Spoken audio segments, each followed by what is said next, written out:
මහත්තයා රුමේනියා ඉන්නේ. දුව හැදෙන්නේ මහත්තයාගේ අම්මයි තාත්තයි ගාව.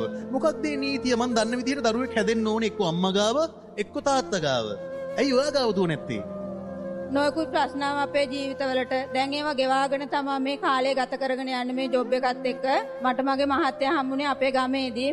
අපි දෙන්න ආදරය කරා, හම්බ වුණා. ගොඩක් අවුරුද්දක් විතර සම්බන්ධය තිබුණා. ගෙවල් වලට කතා බහ කළා, ගෙවල් වලින් කැමති වුණා. ඉතින් ඒ පොඩි කාලේදී අපි දෙන්න සතුටින් ගත කරා. ප්‍රශ්නයක් තිබුණේ නැහැ. විවාහ ජීවිතයට ආවට පස්සේ අපි දෙන්න අතර ප්‍රශ්න තිබුණේ නැහැ. අවුරුදු 12ක් අපි දෙන්න එකට ජීවත් වුණා. පස්සේ ආ රට ගියා. රට ගියාට පස්සේ ගොඩක් වෙනස් වුණා. මම දුවත් එක්ක තනි වුණා. මට දුව මෙහෙ අරගෙන ඇවිල්ලා මට දුව තනියෙන් ජීවත් කරන්න බැරි හන්දා දුව එයා ළඟ තියලා එන්න මම තීරණය කරා. එයාට ප්‍රශ්නයක් නැහැ. දුවට අවශ්‍ය හැම පහසුකමම එයා ළඟ තියෙනවා. අධ්‍යාපන කටයුතු කඩා කප්පල් වෙයි කියලා තමයි මං එයා මෙහෙ අරන් ආවේ නැත්තේ. දැන් එයා ඒ අධ්‍යාපන කටයුතු කරගෙන ඉන්නවා. මට පුළුවන් හැම වෙලාවකම මං එයා බලන්න යනවා. නමුත් මගේ මහත්තයා එක්ක කිසිම සම්බන්ධයක් නැහැ. මම දැන් මෙහෙට ඇවිල්ලා මාස 10ක් මේ ජොබ් එකත් එක්ක කාලය ගත කරනවා. බලනවා ඉස්සරහට මගේ ජීවිතේ ලස්සන කාලයක් එයි කියලා මම බලාපොරොත්තු වෙනවා. අනිවාර්යයෙන්ම ජීවිතය ප්‍රශ්න දුක් කරදරත් එක්ක ගෙවන මිනිස්සුන්ට වසන්ත කාලයක් එනවාම තමයි. ඔයාටත් මේ වසන්ත කාලය ඉක්මනින්ම එයි. දැන් මහත්තයව හදාගන්න try කළානේ. ඇයි හදාගන්න බැරි වුනේ? මං විශ්වාස කරනවා ඕනම දෙයක් කතා කරලා විසඳ ගන්න පුළුවන් කියලා. ඇයි එහෙම සම්මුතියකට එන්න බැරි වුනේ ඔය දෙන්නට? මං ඒකට ගොඩක් උත්සාහ කරා මල්ලි. එයත් එක්ක එකට ජීවත් වෙන්න. දරුවා හින්දා පෞල් ජීවිතේ රැක ගන්න මං ගොඩක් උත්සාහ කරා. මගෙන් ඈතට ගියාට පස්සේ මට ඒක කරන්නත් බැරුව ගියා.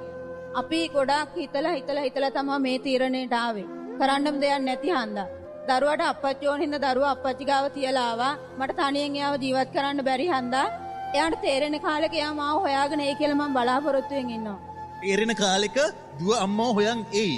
දැන් ඔයා කියනවා දරුවට තාත්තා ඕනේ කියලා. මං කියනවා දරුවට අම්මයි තාත්තයි දෙන්නම ඕනේ. ඇයි ඔයා හිතන්නේ නැත්තේ? ගෑනු දරුවෙක්, දුවෙක් අම්මා ළඟ ඉන්න ඕනේ කියලා.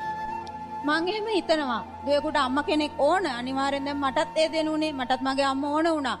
නමුත් මල්ලි මගේ පෞල් පරිසරයත් එක්ක මම ගොඩාක් දුප්පත්. මම මේ ජොබ් එක කරන්නත් ඕන. මගේ දරුවා බලා ගන්නත් ඕන. මට ඒ දෙකම කරන්න බැරි හන්ද තමයි මම ඒ වගේ තීරණයකට ආවේ. ඔයාගේ කතාව අහද්දී මට හුණුවටේ කතාව මතක් වුණා. රූෂත් වර එක දරුවට තියෙන ආදරය නිසාම දරුවව අතහරිනවා. ඔයත් දරුවට සැප දෙන්න ඕන නිසා අධ්‍යාපනය, හොඳ වටපිටාවක්, සල්ලි, කෑම බීම ඇඳුම් පැළඳුම් දෙන්න ඕන නිසා දරු කැක්කුම හිතේ දරාගෙන දරුවව අතහරිනවා. දරුවව මතක් වෙද්දී කොහොමද හදවතට දැනෙන්නේ? කොහොමද දැනෙන්නේ? දරුවව මතක් වෙද්දී කොහොමද ඒ දුක දරාගන්නේ? ඒක කියන්න බෑ මල්ලි. දරුවෙක් අම්මා කෙනෙක් විදියට දරුවෙක් හදපු කෙනෙක් විතරයි මේ වේදනාව දන්නේ. නමුත් දරුවා ගැන හිතලා මං දරුවා අතෑරියේ නෑ. මට පුළුවන් වෙලාවට මං දරුවා බලන්න යනවා. එයාගේ අනාගතේ සාර්ථක කරන්න මට පුළුවන් දෙයක් මං කරන්න බලාපොරොත්තු වෙනවා. එයාගේ අනාගතය වෙනුවෙන් මල්ලි මං ඒ දේ කරේ. එයාගේ අනාගතේ ලස්සන කරලා දවසක යා මං හොයාගෙන එයි කියලා මේ දුක විඳගෙන මං ඉන්නවා. ඒ වයසේ පොඩි ළමයි දකිද්දි මට හරියට දුක හිතෙනවා. මතක් වෙනවා අරනන්තයි. කරන්න දෙයක් නෑ. හිත හදාගෙන ඉන්නවා වෙන කරන්න දෙයක් නෑ. එයා යාගේ අප්පච්චි වගේ මල්ලි. අප්පච්චිට ගොඩක් ආදරේ. මං අහලා තියෙනවා ගෑල්ලම ගොඩක් අප්පච්චිට ආදරේ කියලා. ඒක මං එයාගෙන් දැක්කා. එයා ගොඩක් ආදරේ එයාගේ අප්පච්චිට. එයාගේ අප්පච්චිත් එයාට ගොඩක් ආදරේ. එයා දෙන්න වෙන් කරන්නත් බැරි හන්දා මගේ ආදරෙත් මට පුළුවන් විදිහට එයාට දීලා එයාගේ ජීවිතය හදාගන්න මං ඉතේරියා. දුකයි මල්ලි තරහා ගන්න බෑ. ගොඩක් තනි වුණ වෙලාවට ඒ වේදනාව මට ගොඩක් දැනෙනවා. කරන්න දෙයක් නැති කමට හිත හදාගෙන ඉන්නවා. මේක මගේ ජීවිතේ මම පතාගෙන ආපු හැටි මල්ලි. මම පෙර කරපු අකුසලයක් එවනවා කියලා මං කොහොම හරි හිත හදාගන්නවා. මේක තමයි මගේ ජීවිතේ. නමුත් ලස්සන කාලයක් එයි කියලා මම බලාපොරොත්තු වෙමින් ඉන්නවා. අනිවාර්යයෙන්ම දරුවා ලොකු වුණාට පස්සේ එයාත් කාන්තාවක්. එයාත් අම්මා කෙනෙක් බිරිඳක් වෙයි. එයා තීරුම් ගනිවි මොකද උනේ කියලා. අම්මා එයාව පොඩ්ඩක් ඈත් කරලා තිබ්බේ එයාගේ සතුට, එයාගේ හෙට දවස වෙනුවෙන් කියලා තීරුම් ගනිවි. මං විශ්වාස කරනවා දුව වගේම මහත්යත් ඒ දේවල් තීරුම් ගනිවි කියලා.